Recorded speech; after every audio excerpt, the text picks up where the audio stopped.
तीसरा सील, कामेषु मिच्छाचारा वेरमणि सिक्खापदं समादयामि। ये जो तीसरा सील है, क्योंकि सील सारे ही बहुत ज़्यादा महत्वपूर्ण हैं और 5 सील तो पूरे धम्म की जान है। अगर धम्म में से ये सील निकाल दिए जाएं तो धम्म खत्म हो जाता है।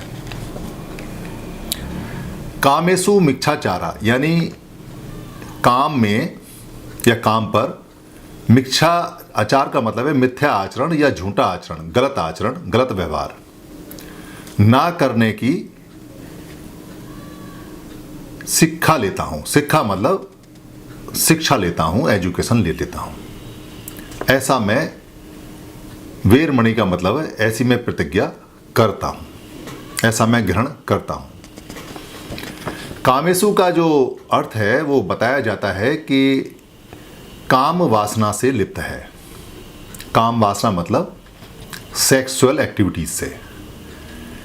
पाली और पुरानी भाषा में काम का मतलब होता है प्लेजर या एंजॉयमेंट, और उसको ग्रहण करने वाले सेंसेस, यानी कि अगर संस्कृत भाषा में कहें तो इंद्रिय या सेंसेस हो गए, या अगर पाली प्राकृतिक में कहें तो ये हो जाएंगे हमारे आयतन।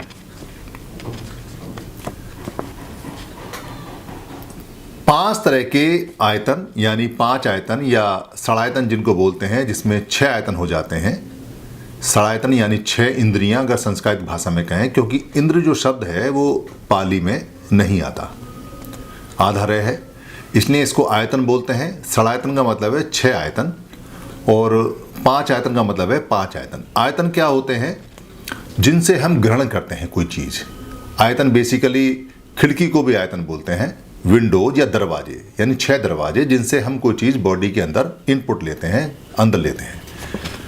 उनमें जो प्लेजर आता है यानी जो उसमें आनंद आता है, उसको यहाँ कामेषु बोला गया है। 5 सील, ये बात स्पष्ट है कि 5 सील गृहस्थ लोगों के लिए होते हैं, और गृहस्थ लोग सभी चीज़ों में इन्वॉल्व होते हैं, क्योंकि प्रकृति को डेवलप करना है, आगे बढ़ाना है, आगे चलना है। भिक्खु इन चीज़ों में लिप्त नहीं होते या इनसे वो परे होते हैं, मगर जो गृहस्थ लोग हैं, मेरे जैसे लोग या जो साधारण लोग हैं, वो इन चीज़ों में सब में लिप्त होते हैं। जैसे जो काया का आनंद है, काया का सुख है, यानी कि अगर स्पर्श कहीं से होता है, टच कहीं से होता है, तो दोनों तरह का टच होता है, खराब टच भी, बैड टच भी और अच्छा टच भी होता है। कोई किसी से हाथ मिलाता है, हाथ मिलाना अच्छा हो सकता है, मगर अगर वो हाथ को दबाए और बहुत ज़्यादा दबाए और हाथ को तोड़ने लगे तो वो खराब टच हो जाता है। कोई किसी की सर पे मालिश करे और मालिश करने के बाद में वो उसको ज़ोर से दबाए कि उसका सर टूटने लगे या फूटने लगे, तो वो मालिश फिर खराब में आ जाती है। ऐसे यहाँ जो लिमिट बताई है कामेषु मिच्छाचारा, यानी कि जो आनंद है, जो आप जॉय ले रहे हैं, जो आप एंजॉय कर रहे हैं, उसकी एक लिमिट है। उस लिमिट से परे जो जाते हैं, आगे बढ़ जाते हैं, उसको मिच्छा आचरण बोलते हैं, उसको गलत व्यवहार बोलते हैं। जहाँ तक वो लिमिट है वहाँ तक वो आचरण ठीक है, और जब वो लिमिट को क्रॉस करता है तो वो आचरण खराब है। कोई खूबसूरत बच्चा है अगर, या खूबसूरत महिला है या खूबसूरत पुरुष है, आप उसको देखें, निहारें और उसकी प्रशंसा करें, ये एक लिमिट में आता है। मगर अगर आप उसे घूरना शुरू कर दें या उसमें फप्तियाँ कसना शुरू कर दें, या आप उसको टीज और परेशान करना शुरू कर दें, या आपकी निगाह बदल जाए, तो फिर वो आचरण मिथ्या आचरण में आता है, खराब आचरण में आता है। ये गृहस्थों के लिए है। एक खाना बहुत अच्छा हो सकता है, खाना तरीके से खाएंगे, कम खाएंगे, वो आचरण में आता है। और अगर खाना ठूस ठूस के खाएंगे, 2 टाइम का एक साथ खाएंगे, ज़बरदस्ती खाएंगे, बिना पचे खाएंगे, गलत तरीके से खाएंगे, तो वो फिर मिथ्या आचरण में आ जाता है। वो कामेषु मिच्छा आचरण में आता है। मिथ्या मतलब मिच्छा यानी गलत आचरण में, गलत व्यवहार में आता है। आप कार चला रहे हैं, कार को आराम से चलाएं, सबका ध्यान रखते हुए चलाएं, वो आपके सही आचरण में आता है। मगर कार की आप ओवर स्पीड कर दें, बहुत ज़्यादा स्पीड बढ़ा दें, वहाँ टकरा के चलें, लोगों को डर लगे, एक्सीडेंट होने का चांस बढ़ जाए या एक्सीडेंट हो जाए, तो वो फिर मिथ्या आचरण में आता है, मिथ्या आचरण में आता है, गलत आचरण में आता है, गलत व्यवहार में आता है। यानी आप गाड़ी चलाने का जो कामेषु कर रहे हैं, जो आप आनंद ले रहे हैं, वो आनंद फिर मिथ्या आचरण में आ जाता है। आप कहीं काम पर हैं, कहीं आप जैसे दुकान पर हैं, दुकान पर बैठे हुए हैं और दुकान पर बैठ के आपने किसी से 100 रुपये लिए और 100 रुपये की जगह आपने उसे 80 रुपये का सामान कम करके तोल दिया, तो ये आपका मिथ्या आचरण में आ जाता है। ये आचरण कामेषु मिथ्याचरण में है, क्योंकि आप अपने लालच की जो इंद्री है उसको, जो लालच का आयतन है उसको आप बढ़ा रहे हैं। इसलिए स्पष्ट इस सील में हजारों बातें हो सकती है, काम की बातें, या कोई देश का अगर कोई चलाने वाला है, किसी भी देश का है, और वो अपने को सेटिस्फाई करने के लिए देश का नुकसान करता है, तो वो उसके मिथ्या आचरण में आ जाता है। या कोई अफसर है और वो अफसर नियम से काम ना करके अपने पर्सनल फायदे के लिए कोई काम करे या पर्सनल किसी का नुकसान करना शुरू करे, तो वो मिथ्या आचरण में आ जाता है। जब तक वो नियम के अनुसार देश के हित में काम करेगा, वो उसके सही आचरण में आता है। तो कामेषु मिथ्याचारा आचरण 24 घंटे पूरी दुनिया में चलता रहता है।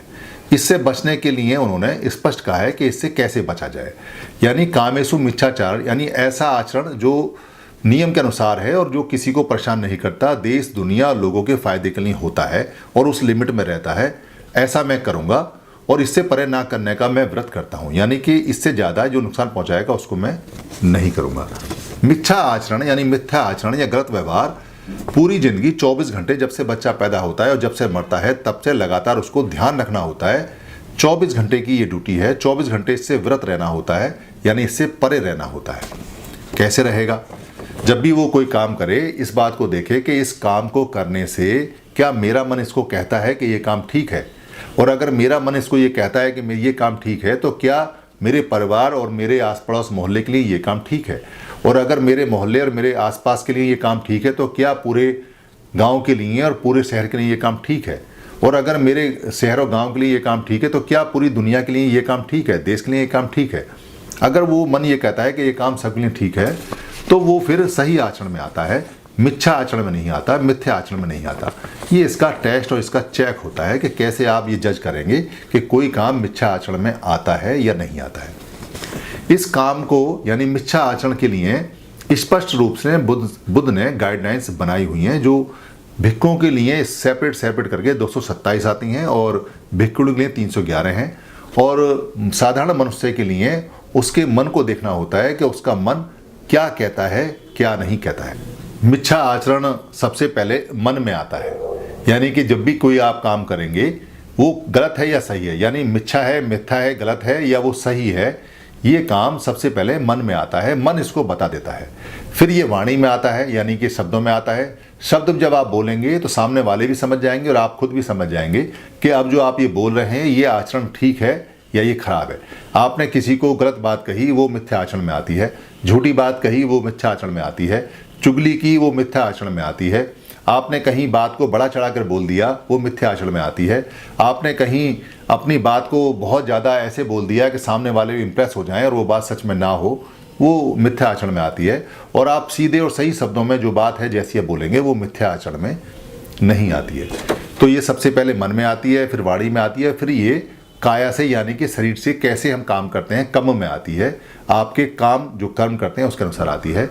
एक साधारण मनुष्य भी इसको अच्छी तरह से जज और चेक कर लेता है कि अब ये जो वो कर रहा है व्यवहार, ये व्यवहार ठीक है या नहीं है। लालच, क्रोध और भय के कारण आदमी अपना व्यवहार बदल देता है। वो कैसे बदलता है ये उसको समझ आता है। इसके दुष्परिणाम भी आते हैं। जैसे ही वो अपनी बात को बदलेगा, कहीं ना कहीं उसके शरीर में कोई ना कोई फ्लक्चुएशन होगा, या तो ब्लड प्रेशर ऊपर नीचे होगा, या उसकी आंखें ऊपर नीचे झपकेंगी, या वो हकलाना शुरू कर देगा, या वो टेढ़ा बोलना शुरू कर देगा, या वो तेज चलना शुरू कर देगा। कोई ना कोई शरीर में परिवर्तन आ जाता है जब भी मिथ्याचार करेगा या झूठा बात कहेगा। वो पकड़ा जाता है अपनी निगाह में। अगर वो अंदर झांक ले, देख ले, तो उसे पता चल जाता है कि ये आचरण ठीक नहीं है, उससे बचना चाहिए। धन्यवाद।